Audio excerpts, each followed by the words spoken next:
L'Odyssée du chevalier amoureux. Ô muse, conte-moi l'aventure de la courageuse, celle qui brava 1001 dangers, n'ayant qu'un seul et unique but dans la vie, aider et protéger autrui. Irynéa, du plus loin de son enfance, toujours voulu, comme un garçon, à l'aide d'une lame affûtée, défendre la justice et la liberté. Chaque matin, lorsque l'aurore aux doigts de rose pointait, elle priait son père de l'initier aux arts de la guerre. Là, il accéda à sa requête pour son 15e anniversaire. L'entraînement depuis ce jour commença. Des arts des armes aux valeurs des chevaliers, tout cela elle l'apprit 5 ans durant. Jour et nuit, elle s'exerça pour être la plus valeureuse, la plus courageuse et le plus grand chevalier du royaume des humains. Ce fut lors de son 20e printemps qu'elle fut adoubée. La jeune femme, nouvellement chevalier, était comblée d'honneur. Son père, le seigneur, était quant à lui plus contrit. Lorsqu'il avait accepté que sa fille chérie soit formée, jamais il n'avait songé qu'elle surmonterait la difficulté. Ce n'est qu'une passade, s'était-il dit. Elle abandonnera face aux blessures et aux moqueries. Mais la voilà célébrée au château, alors que dans tout le fief le peuple médisait. Une femme qui se bat, disait-on. Le seigneur fait honte à notre roi. Irynéa avait conscience de ses ragots. Cela ne l'affectait point. Elle prouverait sa valeur. Enfin, c'était ce qu'elle aurait voulu réaliser. L'unique obstacle étant qu'aucun n'accepta l'aide d'une femme chevalier. Pendant des semaines, elle chercha un moyen de faire ses preuves, errant seule tout ce temps, jusqu'à la rencontre qui lança le début de son aventure. Elle s'était rendue aux limites du royaume. Les humains ne voulaient pas de son aide, soit. Son désir de défendre les opprimés ne se bornait pas à une race. Le soir tombant, elle décida d'une halte dans un village frontalier. La population, certes principalement humaine, comportait quelques étrangetés. Et rien qui ne choqua Irynéa. Le monde était vaste et varié. Mais tous les autres ne semblaient guère être de son avis. Tandis qu'elle se rendait à l'auberge, 3 hommes encerclaient un nain. Ils le bousculaient, se moquaient de sa petite taille. « Hey, le nabot !» avait lancé le plus baraqué des 3. « Savais-tu que, quand un homme monte sur ses grands chevaux, le nain, lui, prend ses petits poneys ?» Les 2 autres s'esclaffèrent. Devant le visage du semi-homme déconfit, le sang d'Irynéa ne fit qu'un tour. L'injustice était présente ici. Elle l'annihilerait avant la fin du jour. Le chevalier s'avança avec assurance et annonça solennellement. « N'avez-vous point honte de traiter un homme honnête de la sorte ? Ce n'est qu'un vulgaire nain !» répliqua le scélérat. Elle fit 2 pas de plus, l'acculant contre la porte. « Vous êtes dans l'erreur en insultant ce brave homme. Dois-je vous rappeler que sans eux, nous serions bien peu protégés, alors que dans les Nords, les orques nous ont assiégés ? Le peuple des nains a choisi de nous porter assistance, alors qu'ils auraient pu profiter de notre faiblesse pour nous livrer bataille. Nous ne devrions pas l'oublier. » Le brigand renacla.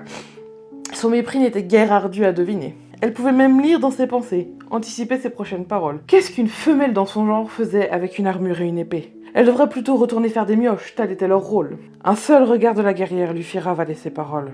Elle s'était entraînée plus dur que quiconque et ne laisserait personne la rabaisser. Il déglutit et déguerpit avec sa bande d'imbéciles. Ce n'était qu'un minable roquet qui aboyait plus fort qu'il ne mordait. Le nain était très reconnaissant qu'elle lui ait évité des ennuis. Possédant effectivement une forge, fit un généreux cadeau. Il offrit au chevalier sa plus belle épée en remerciement. Irynéa aurait voulu refuser un tel présent, mais il ne le permit pas.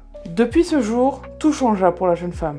Le nain avait parlé de sa mésaventure partout, dans le royaume humain et les autres. Tant et si bien que les quêtes arrivèrent, par dizaines et même se multiplièrent. Sa renommée naquit en quelques mois. Les années ont passé. Irynéa a maintenant 25 ans. Son vœu le plus cher était réalisé. Elle était devenue le plus grand chevalier de son temps. Alors, muse, peux-tu m'expliquer ta persistante présence ? Qu'y a-t-il de plus à compter sur le destin de cette femme ? Comment ? Me taire et te faire confiance ? Bien. Mais avant, laisse-moi raviver les flammes. Irynéa voyagea à travers le monde, fit le tour des royaumes. Partout où elle était adulée, on lui offrait des présents. Elle n'était pourtant pas chevalier pour l'argent, seulement pour aider son prochain. Un pays pourtant lui restait inconnu, celui des mystérieux êtres aux oreilles pointues. Les elfes ne se mélangeaient que peu aux autres. Un jour pourtant, le chevalier en rencontra. C'était dans une forêt non loin des terres draconiques. 3 cavaliers remontaient le sentier, des elfes. Irynéa stoppa toute action pour les observer. L'occasion était si rare. Peut-être n'aurait-elle pas dû. Son cœur fut transpercé à la seconde où elle posa son regard sur la cavalière centrale. C'était assurément la princesse de ce peuple. Qui d'autre arborerait beauté aussi parfaite ? Ses longs cheveux noirs parsemés de quelques tresses encadraient son doux et magnifique visage. Sa peau, pâle et délicate, aussi lisse que la surface d'un lac au clair de lune, illuminait les bois. La pointe de ses oreilles dépassant de sa chevelure, ses yeux couleur noisette envoûteraient les plus vertueux. Cette seconde suffit à Irynéa pour savoir que ce serait elle et uniquement elle pour l'éternité. Elle lui dédierait toutes ses victoires, la protégerait, l'aimerait aussi loin que le temps lui-même. Les lois de l'univers avaient changé, car maintenant, c'était elle son univers. La belle inconnue hantait chacune de ses nuits, chacun de ses rêves. Elle avait tenté de la retrouver, usant de tous les moyens à sa disposition. Elle avait exploré la forêt de cette troublante rencontre, chaque arbre, chaque buisson, sans trouver aucun indice sur sa dulcinée. Elle avait interrogé les villageois, savoir si l'un d'eux aurait des informations. Mais personne ne connaissait la mystérieuse princesse des elfes. Irinea craignait de ne pouvoir la revoir un jour. Elle enchaînait les quêtes les plus dangereuses pour se faire remarquer, pour entrer en contact avec l'un d'entre eux. S'illustrant dans la guerre contre les orques, son propre souverain l'avait décorée. Mais aucun signe des Sylvains. Jusqu'au jour où, par un matin ensoleillé, alors qu'Irinea quittait l'auberge où elle séjournait, un cavalier vint à sa rencontre. Était-ce seulement possible? Après tout ce temps à les chercher, voilà que c'est l'un d'entre eux qui la retrouve. Arborant un air très solennel, il l'invita à la suivre. Le roi des elfes la mandait séance tenante. Abasourdie, elle le suivit sans poser de questions. Elle allait enfin accéder à son but. Ils arrivèrent au palais des elfes en quelques jours. La salle du trône paraissait sans fin. Le plafond était invisible. Le roi siégeait à l'extrémité, sur une estrade. Sa prestance ne laissait nul doute quant à son rang. La jeune femme lui reconnaissait même certains traits qu'elle avait observés chez sa fille. Qu'est-ce qu'un homme d'une si haute stature pouvait bien vouloir demander à un chevalier comme elle? « Chevalier Irinea !» commença-t-il. « J'ai beaucoup entendu parler de vous. » Un nœud se forma dans les entrailles de la susnommée.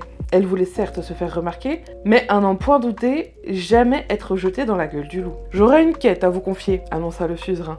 Le cerveau d'Irinea se stoppa net. Comment cela? Une quête? Elle préféra ne pas interrompre le roi et le laissa poursuivre. Ma fille, la princesse Saéline, a disparu depuis plusieurs semaines. Retrouvez-la et ramenez-la saine et sauve. Vous serez bien évidemment récompensé en conséquence. Irinea n'en croyait ses oreilles. Des semaines qu'elle avait fait le vœu de revoir la princesse. Et voilà que le seigneur des elfes lui demandait officiellement de le réaliser? Était-ce seulement possible? Sans plus réfléchir, elle mit genou à terre et accepta. Cette mission du roi, la plus importante de son existence. Mais avant de partir en quête, elle posa une question, une seule. Se souvenant de sa rencontre avec sa dame, elle demanda « Sire, votre fille a-t-elle l'habitude de voyager à travers les royaumes ?»« Sottise !» répliqua le roi. « Ma petite Saéline n'a jamais mis un pied en dehors de la terre des elfes. »« Bien, sire, je me mets en route immédiatement. » S'apprêtant à quitter la salle et le palais, elle fut stoppée. « Attendez, je ne vous ai pas fourni de portrait.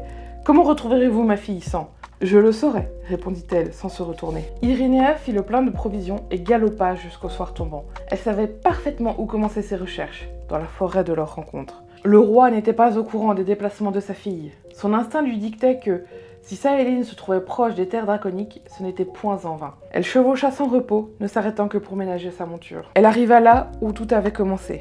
Cette forêt, elle la connaissait dans ses moindres recoins. Un seul endroit restait inconnu. Personne ne s'en était jamais approché. En tout cas, aucun n'était revenu vivant pour en parler. Les terres draconiques. Cette lande calcinée, suintant de soufre, à l'air irrespirable. Elle le savait, sa bien-aimée se trouvait là-bas, bien qu'elle ne sache pourquoi. Rassemblant tout son courage, elle traversa cette frontière si nette. D'un côté les bois, de l'autre la lave. Fermant les yeux à l'instant fatidique, quelle ne fut pas sa surprise de découvrir une forêt en lieu et place des landes brûlées. Ce lieu de désolation n'était qu'une illusion. Pourquoi cacher un tel endroit, alors que la légende raconte que les dragons ont disparu après avoir détruit leur terre? À moins que... De plus en plus intriguée, Irinea poursuivait son chemin à pas prudents. Des échos bientôt se firent entendre, elle en suivit la trace. Ce qu'elle découvrit était bien au-delà des limites de l'imaginable. Des dragons, par dizaines, volant, marchant, dormant, discutant, leurs écailles éclatantes de couleurs étincelant au soleil. Et au centre de ce tableau irréel, Saéline, lisant un livre avec un dragon aux écailles d'or, riant avec lui. Sa simple vision fit oublier toute prudence à Irinea. Elle avança au milieu de ces créatures dont on lui avait 1000 fois compté leur dangerosité. Elle n'avait Dieu que pour l'amour de sa vie.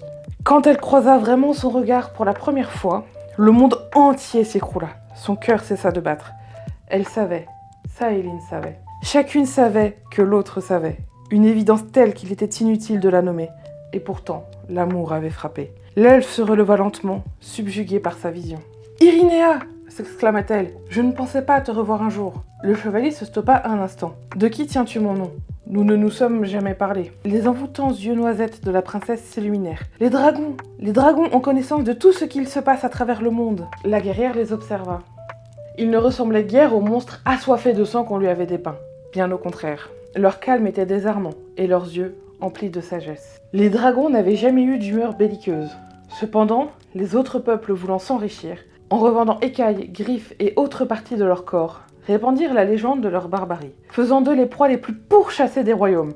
Leur unique chance de survie était de disparaître pour toujours. Tissant un sort autour de leur terre pour lui donner cet aspect de destruction, plus personne ne vint les chasser. Les dragons eux-mêmes accentuèrent les légendes pour qu'aucun n'ose s'approcher. Mais Sahéline n'était point de ceux que l'on effraie, et, souhaitant découvrir la vérité, mena maintes expéditions dans la région, expliquant par là même la raison de leur rencontre. Irinea resta quelques jours sur place, en raison de son cheval épuisé, prétexte pour rester le plus longtemps possible avec sa douce. Le lien qui les unissait faisait trembler leur âme.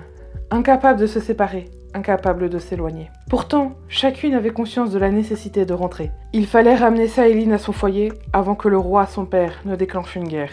La mort dans l'âme, elles entamèrent le chemin du retour. Une fois rentrée, Irinea le savait, jamais elle ne la reverrait. Elle donnerait chacune de ses possessions, sacrifierait tout ce pourquoi elle s'était battue, si cela pouvait lui donner une chance de rester auprès de sa bien-aimée. Le palais elfique était en vue, l'inéluctable fin approchait. Aucune n'avait trouvé de solution pour y remédier. Le suzerain les accueillit chaleureusement, ravi de retrouver sa fille chérie. Il n'exigea aucune explication quant à sa disparition. Et comme promis, récompensa le chevalier qui l'avait sauvée. Il demanda ce qu'elle désirait, ce qu'elle accepterait en remerciement d'avoir ramené son enfant. Une seule idée vint à Irinea. Pesant à genoux au sol, elle clama « Richesse, gloire, pouvoir, rien de ce que cette terre a à offrir ne pourrait plus me combler que la main de votre fille. Sire, je l'aime sans limite, et je donnerai tout ce que j'ai pour la rendre heureuse et faire son bonheur. » L'assemblée la fixa, bouche bée. Le roi voulut s'insurger. Cette insolente avait perdu la tête. Cependant, son regard empreint de détermination l'en dissuada. Il savait reconnaître l'amour quand il le croisait. Songeant à sa défunte épouse qui aurait refusé le malheur de leur fille, il ne pouvait pourtant pas la laisser partir dans le monde des mortels avec la première inconnue venue. Tu dis être prête à tout pour le bonheur de ma fille. Mais qu'as-tu, chevalier sans terre, à offrir pour assurer la subsistance de mon enfant? L'amour ne nourrit pas. Il ne protège ni de la pluie ni des mécréants. Alors, qu'as-tu donc à lui offrir? Tout était perdu. Elle n'avait ni terre, ni richesse, rien qui ne puisse lui permettre d'aimer légitimement Sahéline. Mais être séparée d'elle, impossible! Irinea détacha ses pièces d'armure une à une. Le seigneur arqua un sourcil. Du métal? Ridicule. Elle sortit alors la dague de son fourreau et la planta dans sa poitrine pour en sortir son cœur encore battant. La magie de ce lieu lui permettait étonnamment de vivre encore quelques instants. Vous avez raison, je n'ai rien de plus à offrir que ma vie. À cette femme que j'aime au-delà des limites de l'imaginable. Et pourtant, je lui offre sans hésiter, si cela peut étayer ma vérité. Sahéline, je t'aime. Elle s'écroula sur ces derniers mots. La princesse déchira le silence d'un cri stupéfiant la réalité. « Père, je vous en supplie, pitié! Sauvez-la! Je l'aime! Vous ne pouvez pas la laisser mourir !» Le roi était stupéfait. Jamais il n'avait imaginé pareil dénouement. La culpabilité le frappa. Par sa faute, sa fille avait perdu l'être le plus cher à son cœur. Il est trop tard, mon enfant. La vie quitte déjà son corps. Notre magie ne peut guérir pareille blessure. Le désespoir détruisait chaque cellule de Sahéline, un peu plus à chaque seconde qui passait. Elle refusait de la perdre. Pas maintenant, pas alors qu'elle venait de se rencontrer. Les sanglots secouaient son corps, secouaient son âme. Il existe une solution. Si je renonce à mon immortalité, je pourrais la sauver. Sahéline, ce n'est pas raisonnable. Tu mourras bien avant chacun d'entre nous. Je te perdrai, comme j'ai perdu ta mère. Je préfère 1000 fois une vie mortelle à ses côtés qu'une vie immortelle vide de son absence. Nous vivrons plus longtemps que des humains, et mon amour pour elle dépasse les limites de l'infini. Ne le comprenez-vous point, père? Le roi n'eut d'autre choix que de se résigner. Sa fille avait pris sa décision, rien ne pourrait l'en dissuader. Tremblant déjà à l'instant où il perdra son enfant, le Seigneur la laissa faire, le cœur en miettes. Sahéline mit tout en œuvre pour soigner son aimé. Remettant son cœur à sa place, elle offrit son énergie, celle qui la rendait immortelle, pour lui rendre sa vie. Le silence tyrannique régna longtemps. Était-ce déjà trop tard? Non, ses couleurs reviennent, ses yeux papillonnent. La voilà de retour chez les vivants. Sahéline s'accrocha fort, si fort à elle. C'était fini. Elle avait eu si peur.